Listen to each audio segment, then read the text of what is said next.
Welcome back. This is Construction Math Section 2. I'm Terry Malik Madani. We're going to continue on. We started with fractions a little bit when we talked about ratios and slope. In the previous section we're going to move on with basic operations for fractions and into conversions here. Let's start with basic operations of fractions. First of all, just as a review, we all know that fractions represent parts of a whole. When we talk about fractions, the correct terminology for that top number is the numerator, and you may recall me saying that in the previous section as well. Top number is called the numerator, bottom number is called the denominator. The way I remembered that when I was learning for the first time was denominator starts with a D, and you flip that over and it's also a B for bottom. Hope that helps. So adding or subtracting fractions is one of the areas that people sometimes struggle with. That's because we have to have a common denominator, which means that number on the bottom for each fraction that we're adding has to be the same in order for us to add or subtract those. So we're going to work through a couple of those examples. However, multiplication and division of fraction does not require a common denominator. So that process is a little bit easier, fewer steps. And so let's go on to talk about finding the common denominator. When we talk about a common denominator, that just means, for example, we have 1/6 of a pizza here, and we want to add 1/3 of a pizza. By common denominator, we're saying basically that in order to add these first or subtract, we need to have these wholes, these pizza, cut into the same number of slices in order to subtract. So that's what we're doing with a common denominator. To find the common denominator, you may have learned shortcuts or methods when you were learning this for the first time. I'm just going to show you the process and how that works out. So denominator, the common denominator is basically we're looking at multiples of the denominator. By that I mean multiples of 6 here. 6 times 1 is 6, 6 times 2 is 12, 6 times 3 is 18, 6 times 4 is 24, and on. Multiples of 3 are 3 times 1 is 3, 3 times 2 is 6, 3 times 3 is 9, and so on. You can see when we talk about the common denominators are the common multiples that these two numbers have. You can see right here, one common multiple, 6, 1 is 12, 1 is 18. The lowest common denominator is 6. That's the one that we want to use. It makes the calculation a little bit easier. Obviously, it's probably easier to cut this into 6 pieces than to cut it into 18 little pieces and add it. However, if we used any of those common denominators, we would still get the correct answer.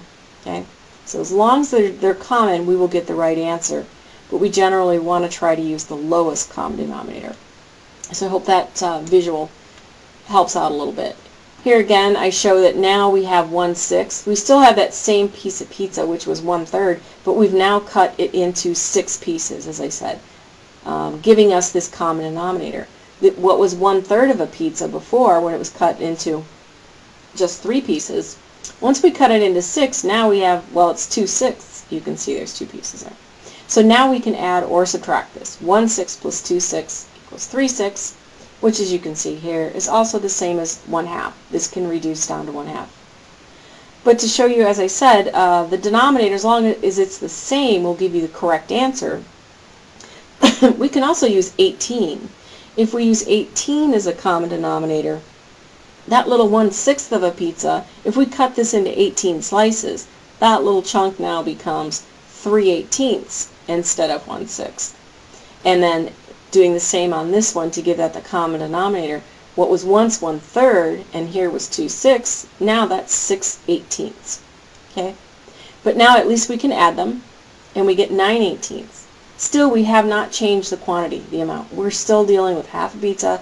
It's just the number of slices, the number of pieces that we've cut it into. Okay? So that's why we do need that common denominator to add or subtract. We need it cut. Whatever it is we're measuring has to be cut in the same number of pieces. So for example, this is something you probably deal with in your head all the time without going to the common denominator. 1/2 plus 1/4. If you're measuring on a ruler or whatever, you know 1/2 plus 1/4 is 3/4. We all know that. But here's how we work that out with common denominator. We know that 2 times 1 is 2, 2 times 2 is 4. Oh, look, we already have a common denominator, 4. So if we multiply this 1/2 by 2, top and bottom, we get this 1/2 becomes 2/4. Now we have a common denominator. We have 1/4 and 2/4. We can add those, and that gives us 3/4. Okay.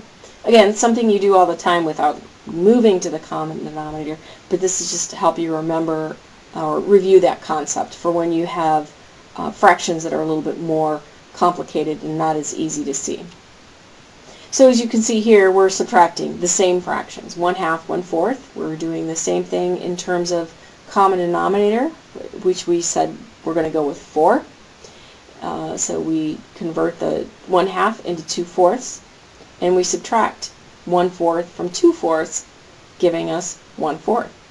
So you know if you've got a 1/2 inch and you take away a 1/4 inch, you're left with a 1/4 inch. So makes perfect sense. So that's addition and subtraction. We do have to find that common denominator, the lowest common denominator, before we can add or subtract. Multiplication, much easier. All we need to do is multiply the numerators by each other and the denominators by each other. So it becomes 3 times 1 and 16 times 3. And this answer is 3/48. We can reduce that down into 1/16. So multiplication, review for this is fairly simple. Division, we have a little extra step in there. Division is basically multiplication, is where we end up doing. If we have 1/8 divided by 3/16, which is the example we have up here, what we do to arrive at that answer is we take this divisor, this second number, the second fraction, and we flip it basically. So we have 1/8 becomes times 16/3. So we flip it and we multiply, and that's how we arrive at that answer. Okay? So we get 16 over 24, which then can be reduced down to 2/3. Alright, so pause the video and take out worksheet number 2 and do problems 3 through 6. Once you've completed that, resume the video to obtain the answers. Okay, hopefully that wasn't too difficult. We had a couple of addition, subtraction, and then multiplication and division, so you can try out and review all of those. You can see for number 3, we had 1/2 and 1/3. Our common denominator, our lowest common denominator, was 6. And when we work that out, we end up with 5/6 of a drum. For number 4, we had 3/8 and 1/4. Lowest common denominator for those two fractions is 8, so we convert the 1/4 into 2/8. Subtract, and we have 1/8 as an answer. Number 5 is just a simple multiplication. We have 1/3 times 6, and 6 is the same as 6 over 1. When we multiply those, we get 6 over 3, and that reduces down to 2. We need 2 sheets of plywood. Finally, number 7, we have 7/8 of a ton divided by 1/16 of a ton. So we're going to flip that divisor, the 1/16, it's going to be 7/8 of a ton times 16 over 1 ton. And when we do that, our answer is 14, and that should say 14 tons. Okay? So if you had problems with those exercises, or you need additional explanation or help, circle those and contact me, and we can work through those some more or work through additional problems. Conversions. Sometimes our units have to be the same when we're multiplying, dividing, we're doing these various different math operations. We have to make sure we're talking about the same units or using the same units for some of these. So if we're going to, say, look at the area of a rug, we have, say I have a 4 by 8 rug, we need to know if we're talking about 4 by 8 feet or 4 feet by 8 inches. Those are two very different size rugs, right? So we have to know what our units are, and in order to calculate the area of that rug, we need to first make sure that both measurements we're using are in the same unit, either feet or inches. So that's what we're talking about. We're going to talk a little bit about the conversion factor for each unit, which could change based on which will change based on whether you're talking about linear feet, square feet, cubic feet. Those are going to be different conversion factors. And remember, when you're converting from a smaller unit to a larger unit, you're going to, and I'm doing these kind of the opposite here, from smaller to larger, inches to feet. What you're going to do is divide to get the answer. So you know, if you had 36 inches and somebody asks you to go to a larger unit to feet, convert that inches to feet, you had 36 inches. We all know that's 3 feet. What we did was divide that by 12 to get that answer. And then the opposite, if we're going from a large to a smaller unit. If we have, 3 cubic yards and somebody wants to know how many cubic feet, we're going to multiply that by basically 27, and we're going to go into where that 27 comes into. There are 27 cubic feet in cubic yard. So keep those in mind, whether you're going from a larger to a smaller unit and vice versa. All right, so let's talk about linear measurements first. Linear measurements, we're talking about just a line, a straight line or a distance or something like that. So, for example, 12 inches is 1 foot. That's one conversion that we're all familiar with, right? So if we have 3 feet and somebody asks you how many inches that is, we know, like we said, from smaller to larger, we're going to have to multiply that by our conversion. So we're going to have to multiply that by 12 in order to get the number of inches. However, if we have 48 inches and they want to know how many feet that we have, we're going to have to divide by that 12 inches in order to get the answer, right? So for the first one, we should have 3 feet is 36 inches. And 48 inches then is 4 feet. Well, moving on to when we have something like an area, when we're measuring something, like I said, when we have a calculation or a measurement that is an area, like 1 foot by 1 foot, just this square, 1 foot by 1 foot.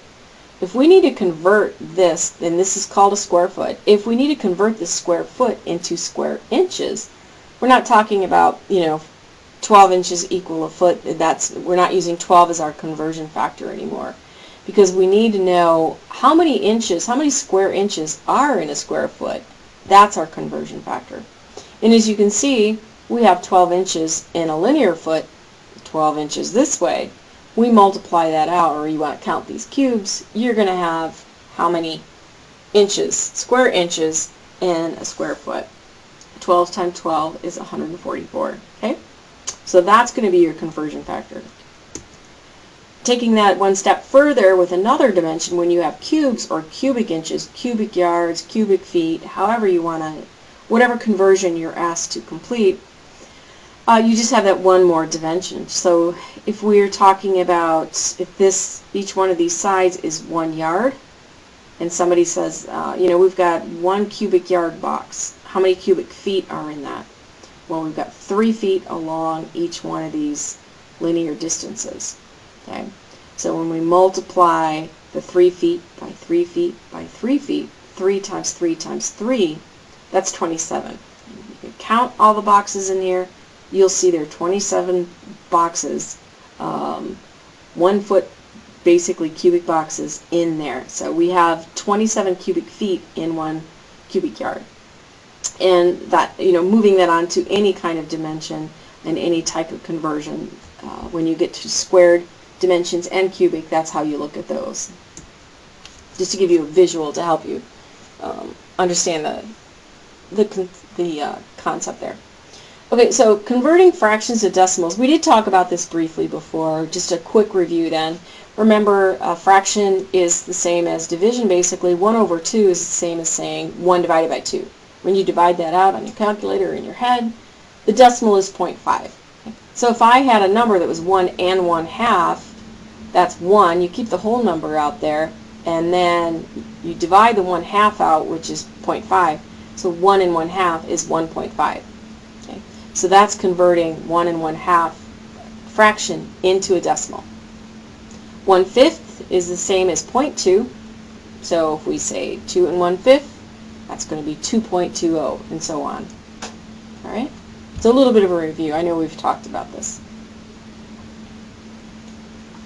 So here's a conversion example. Let's work one of these out. We have a bridge abutment form that is 4 feet thick, 4 feet tall, 60 feet wide. Okay, those are the three dimensions we have. We have height, width, and depth. Okay. They want to know how many cubic yards it will take to fill it. Well, we know if we multiply those three dimensions together, we're going to know how many cubic feet, but they want to know how many cubic yards. So our answer is going to be in cubic feet. We're going to have to convert. So we're multiplying, it's 4 feet by 4 feet by 60 feet. Those are the dimensions we're given. That's 960 cubic feet. However, they want the answer in cubic yards. Remember that conversion factor is 27. There's 27 cubic feet in 1 cubic yard. So we divide that out. 960 cubic feet is 35.56 cubic yards. Okay, now that we've reviewed fractions and conversions, go to worksheet number 3, pause the video, and complete exercises 1 and 2. Once you've completed those, please resume the video to obtain your answers. Okay, so for problems 1 and 2 on worksheet 3, we have a couple of conversions. The first one, we have, basically what we have here is a fraction. We have 5 feet, and we have 4 inches, which is a part of a foot. So that's a fraction of a foot. So we've got a whole foot, 5 whole feet, and then a fraction of 1 foot. They want us to convert that into decimals. However, for this problem, we've kind of got a little something a little different thrown into the mix, in that they tell us 1 inch equals 0.08 of an engineer foot. So they're giving us a conversion factor. They're saying for whatever reason, for this particular problem, we're going to tell you that each inch is 0.08 of a foot. That is the conversion factor. So going from the small to the larger, where we have 4 times 0.08 is going to give us 0.32. So 4 inches, according to this problem that we were given here, is the same as 0.32 in terms of decimal feet. So almost a third of a foot. Okay? But we have that 5 feet up front. So we have the 5 full feet plus the 0.32. 5.32 feet, given the information that we have for this problem. Number 2, we have a problem where we're given measurements that are in 3 different units: inches, miles, and feet. So we need to convert those if we're going to get an answer that makes sense. We need to convert those all to 1 unit. We can choose any unit as long as they're all the same, but we have to just convert at the end to the answer they would like, which is cubic yards. That's what they want the answer in. So I converted everything to feet first, did my calculation, and then converted to cubic yards, as you can see here. So I converted the inches to feet, divided the 2 inches by 12 inches in a foot. That gives me 0.167 feet. My conversion from miles to feet here. Now that's how many feet I have. Now I take these 3, now that I've got these 3 measurements all in feet, I can multiply them. I arrive at this answer, but I have to provide my answer in cubic yards. So again, we come to 27 cubic feet are in 1 cubic yard. We're going to divide that, and we find out we have over 3,000 cubic yards. Okay. Any problems with that, circle them, and we'll get to those individually. Unit weight is basically when we're talking about, when we talk about weight of a particular material or item, we're generally talking about weight per particular size, okay? Because we need to know how big the item is if we're going to talk about its weight. So we may be talking about pound per cubic foot, ton per cubic yard, pound per gallon, and such. So an example of unit weights and making that calculation. If we say water is about 8.3 pounds per gallon, if you lifted up a gallon of water, that's about what it would weigh. You're batching water, and you need 500 pounds of water. Okay, so they're telling you how many pounds you need, but they want you to figure that out, make the calculation into gallons. How many gallons of water do you need? For whatever reason, they need that conversion. So you have 500 pounds. You know that the conversion factor, that each gallon weighs 8.3 pounds. All right. Every gallon weighs 8.3 pounds. However, you have 500 pounds, so you need to divide that 500 pounds by 8.3 to find out how many gallons you need. That's going to give you your answer. The answer is 60.24 gallons. Okay? So that's an example of unit weight and making a conversion. Alright, so now I want you to pause the video and complete exercises 3 and 4 on worksheet number 3. A little note on number 4, provide your answers in pounds and tons. When you are finished with those exercises, then you will begin video construction math section number 3.